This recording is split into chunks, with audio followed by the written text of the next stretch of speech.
The two candidates for the 4th District Congressional seat turned out today. They were out on the same stage, and as Rick Dawson reports, a mock election following the debate between Dan Coates and Mike Barnard showed a landslide victory for the Republicans. The two discussed everything from utility bills to the federal deficit, all for a student audience at the Fort Wayne Bible College.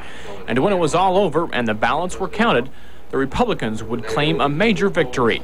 The students voted for president, governor, and congressman, and across the board the GOP swept the Democrats in each race 95% to 5%. The debate was the second of 3 speaking engagements, one at a Decatur high school and another at a principals meeting in Fort Wayne.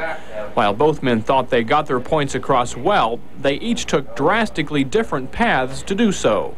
I think the clear difference between the two parties in this election is that one is doing all the criticism and naysaying and negative, and things are terrible and they're getting worse, and the Republican Party, Ronald Reagan, and I'm part of that party, are saying we've come a long way since 1980. We have turned a lot of things around in this country. The reason I'm mentioning the Reagan administration because that's the most visible part for the people to understand exactly how the Republican policies have hurt the low-income elderly and those more disadvantaged in our society.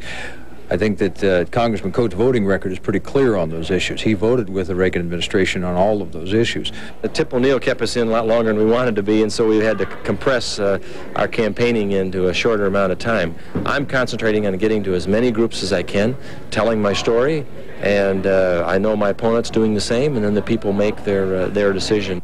With just 3 weeks remaining in the campaign, Coates and Barnard have one major debate remaining, a November 1st date at the Chamber of Commerce. And Barnard couldn't be happier. He says in these debates, being the challenger is giving him the edge. Well, I don't think it's going to be to his advantage as far as name and face recognition, because obviously my name and face recognition is very high. I think where the disadvantage for the congressman entering debates with me is the fact that the issues are on my side. But name and face recognition aside, Coates says he's fairly confident that those people he spoke to today in the 18 to 25 age bracket will be more concerned with the issues themselves. And he says that will be most evident on November the 6th. Rick Dawson, News 15.